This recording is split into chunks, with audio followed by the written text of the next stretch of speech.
What's going on, guys? It's Jimmy here, and welcome to our daily show where we discuss the fourth stimulus check update, the two new upcoming packages, the physical infrastructure package and the next stimulus package, as well as what is going on in the world today. I hope you're having a nice Memorial Day weekend. Thank you to anybody that has given service to our country, and thanks to everybody that has really paid the ultimate price with their lives defending our country. That is really what this weekend is about. And I hope that you, even if you haven't served this country, is having a nice weekend. Also, make sure to watch all the way to the end of the video. I have a special guest appearance that you won't want to miss. So make sure to watch all the way to the end. Okay, first up, a new poll says the lack of trust in the vaccine is the top reason among unvaccinated people. You can see this graph right here of the amount of people the reason why they haven't gotten the vaccine. 35%, I'm waiting to see how others will respond. Well, if you're waiting for that, there's about 50% of the entire United States that is vaccinated. 166 million people in the United States are fully vaccinated, or I'm sorry, with one dose, and 133 million people, which is 40% of the United States, are fully vaccinated with either 2 doses of Pfizer or 2 doses of Moderna or 1 dose of the Johnson & Johnson vaccine. So between 40 and 50% of the United States is either fully vaccinated or at least vaccinated one time, which is 133 million plus people. 9% of people say they're healthy and do not feel it is necessary, and 37% of people that are not vaccinated say they do not trust the vaccine.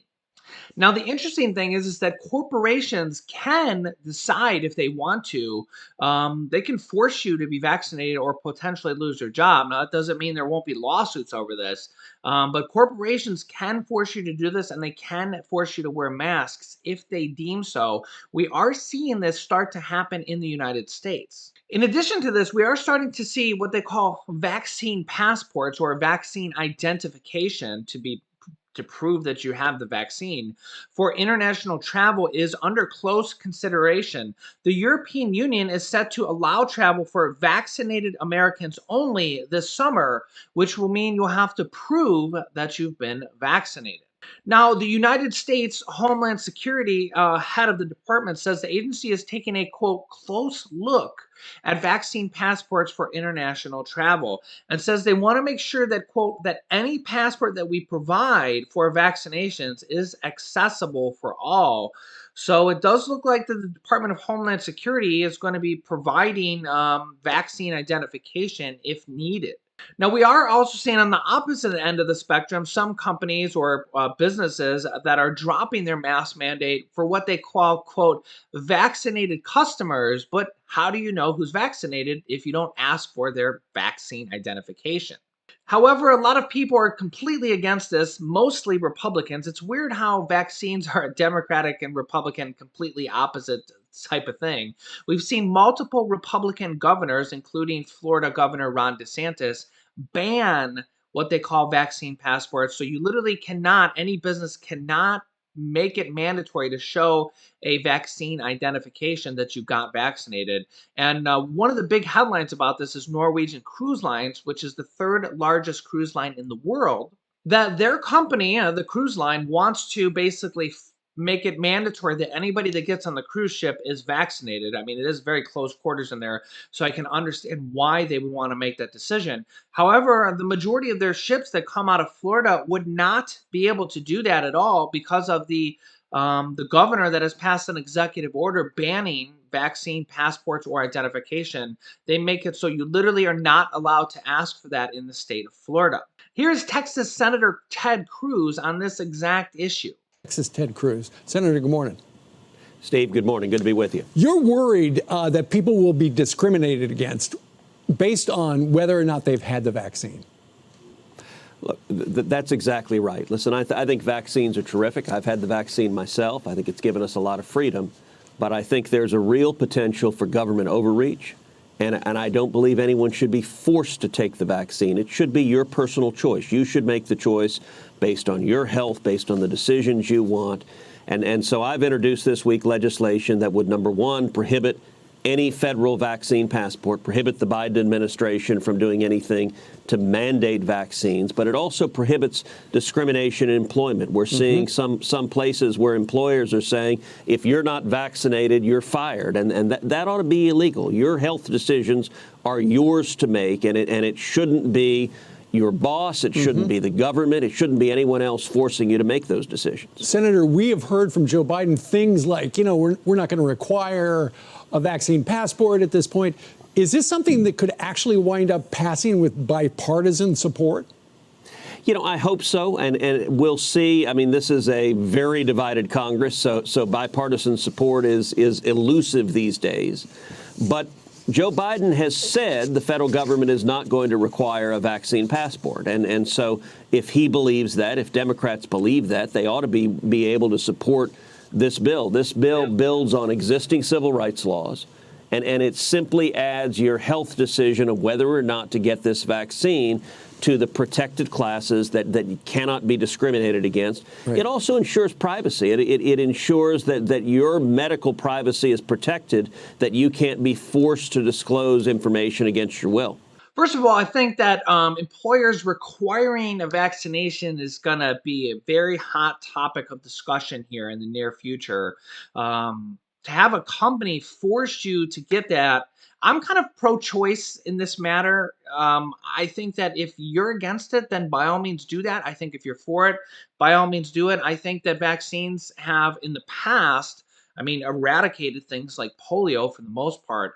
And overall, I think they're pretty decent. But if you, by all means, don't want to get it, you should not be forced to do it. And I think we're also, along with companies, we're also going to see a very interesting thing happen with schools. As you can see here, schools already make it mandatory for your children to get multiple different vaccines, as you can see here. Diphtheria and tetanus, hepatitis B, measles, mumps, and rubella, polio, and in some cases, the chickenpox vaccine are required. All 50 states require vaccinations right now. Maybe not all of these, but the majority. Some states are a little bit different, like they might not have the chickenpox as mandatory or not, but the vast majority of states require all of these, and all 50 states require at least some of these vaccinations already. So the question is, will this be mandatory, the COVID-19 vaccine, for children in the fall? Or if maybe not in the fall because it might not be available for all school children, will this happen in the near future? Let me know your thoughts down below in the comments. Now, a lot of people are waiting on a stimulus check that is called the Unemployment Insurance Tax Refund. This is from the third stimulus check package, and it basically makes $10,200 of income tax-free from last year. As you can see here, taxpayers are seeking answers about missing unemployment insurance tax refunds, and the IRS has been, unresponsive. This stimulus provision that was passed in the third stimulus check package that was retroactive and made it $10,200 of unemployment income tax-free from last year, which means the average person will be receiving about a $1,000 stimulus check or tax refund from this stimulus provision that was passed from the third stimulus check package. Generally, I feel like if it was passed from a stimulus package, then I consider it a stimulus check. For example, the child tax credits, I consider those monthly stimulus checks. They're going to start on July 15th at $250 to $300 per month. It's funny how many people, literally millions of people, do not even know about these. But that was passed from the third stimulus check package. It's an advanced refundable tax credit, which is exactly what the regular stimulus checks are. The regular stimulus checks are actually considered advanced refundable tax credits. It's the exact same thing. They just have different names for some reason. Child tax credit is what caught on for this one. Stimulus check is kind of what caught on for the first, second, and third stimulus checks. In my opinion, they're pretty much the same. They're checks coming from the government and were passed from stimulus packages, and there's no strings attached really. If it's a check coming from the government and it's from a stimulus package, it's a stimulus check in my eyes. Let me know if you think differently, but really don't know. I don't see very much difference. But this $10,200 unemployment tax break, which is going to mean the average person is going to get about $1,000 extra stimulus check back. Some people as high as $2,500 if you're in the 25% tax bracket. Yeah, the IRS has not really sent out a lot of these, and I've seen your comments down below. I've seen a few comments of people, single filers, that have said yes, they did receive this unemployment check from the government here in May. But I think the vast majority of them are still going to continue to go out. The IRS says in June and July. So let me know your thoughts. Let me know if you've gotten it.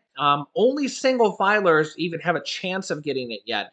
If you're married filing jointly, you won't even get it in May. There's not even a chance yet because they're going to do married filing jointly couples next after they get through all the single filers. So that's kind of the timeline here of if you're expecting that stimulus check. It's kind of cool because we got the third stimulus check. Then we're going to have these unemployment tax credits. Then we're going to have these child tax credit stimulus checks going out.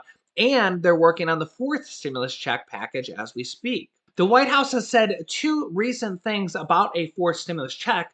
Number one, they said that a fourth stimulus check is up to Congress, and if Congress wants to put it in this next stimulus package or even the infrastructure package, that they can do so. So basically, if Congress wants it, then we can have it, which is really good news. And two, Joe Biden says that the weak jobs report and the weak April sales report, retail sales, makes it clear the need for more stimulus. Now, because if Congress wants to do it, that's really good news because we have the majority of Democrats coming out in support of more stimulus checks. We have over 80 different lawmakers in the U.S. House of Representatives that are for further direct payments. We have over half of the Democrats in the Senate that have come out in favor of monthly recurring stimulus checks, including Senator Bernie Sanders and Senate Majority Leader Chuck Schumer.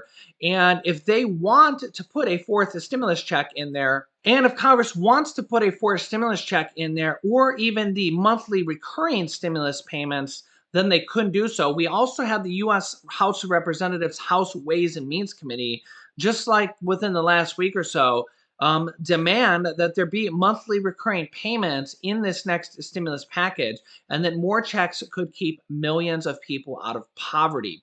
This is from the House of Representatives, which has an official bill for a fourth stimulus check, a monthly stimulus check, I should say, that is for $2,000 stimulus check one time, then followed by $1,000 monthly recurring payments.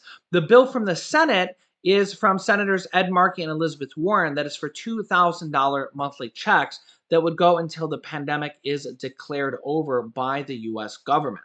And remember that monthly stimulus checks are already passed by the Democrats in the third stimulus check package for the, again, child tax credits or monthly checks, whatever you want to call them. They're going to start being paid out on July 15th of $300 per child for children under the age of 6 and $250 per month for children ages 6 through 17. As you can see here, this is starting on July 15th. This is already a done deal. It's already passed, but just for 1 year in 2021. That makes it a total of $3,600 for per year for children under the age of 6 and 6 through 17, a total of $3,000. As you can see here, President Biden wants to extend this or expand this to go until 2025 to continue the monthly payments to basically just continue on every single month till at least 2025. There are some Democrats that are pushing to have this monthly stimulus check for children to go indefinitely, and that is a very real possibility. It also is a possibility they could just pass it for the next few years and then repass it again going forward. And I think that, again, if you don't think monthly stimulus checks can happen, they're already happening for children and the parent who claims them as a dependent. That's kind of the foot in the door of monthly stimulus checks for now they're pushing for a fourth stimulus check for everybody that qualifies for a fourth stimulus check, which is about 85 or 88% of all Americans as a fourth stimulus check. I think worst case scenario, then we're going to see them negotiated down to just a single stimulus check. I think that's worst case scenario in this next package. I think best case scenario, we'll see the monthly stimulus checks for everybody, not just the child stimulus checks that are already happening. I see all the time, well, Jimmy, what if the pandemic's declared, if they declared the pandemic over tomorrow, let's just say all the virus cases were tomorrow, it really wouldn't matter because the economic recession and the economic recovery is likely going to take years, okay?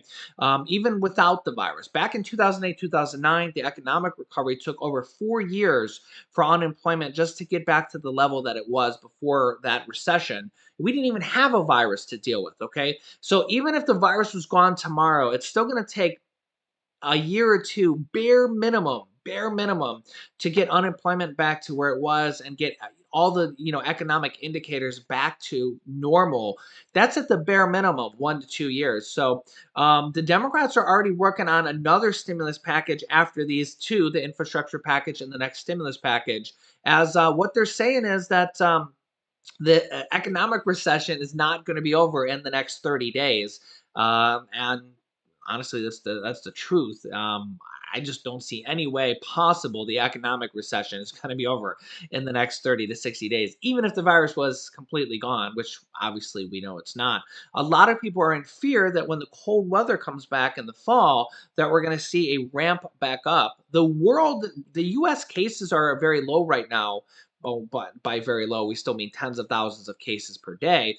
But compared to the world's near an all-time high right now, with a lot of unvaccinated countries really struggling, and even the countries that are vaccinated are starting to get more and more mutations and variations, which is kind of penetrating through the vaccine, which is based on the first original strain of the virus, which isn't even the main strain anymore.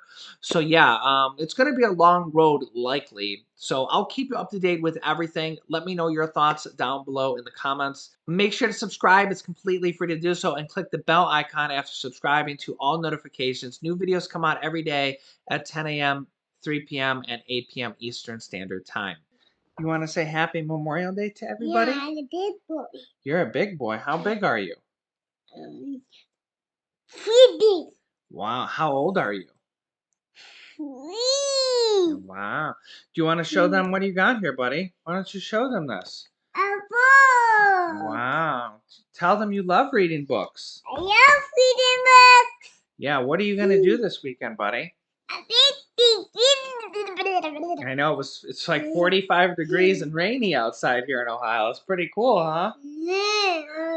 Yeah, hopefully it'll warm up here over the next couple of days, right? You want to go outside. Then go and see. I got tomorrow. Yeah, Isn't that funny? that is funny. Why are you so funny?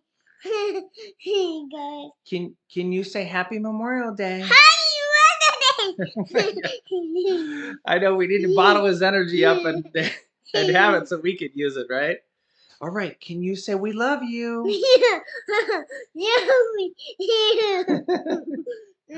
All right, can you say bye-bye? Bye. Say I'll see you maybe in the next video. I see you in the next video. All right, wave.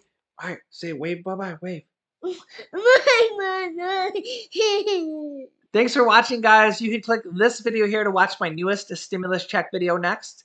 And this video is about how to start your own business selling products on Amazon FBA. We've already had dozens of students that have replaced their 9-to-5 income by selling products on Amazon FBA, and we teach people how to do that. So click on one of those videos next. Thanks, guys, and I will see you in the next video.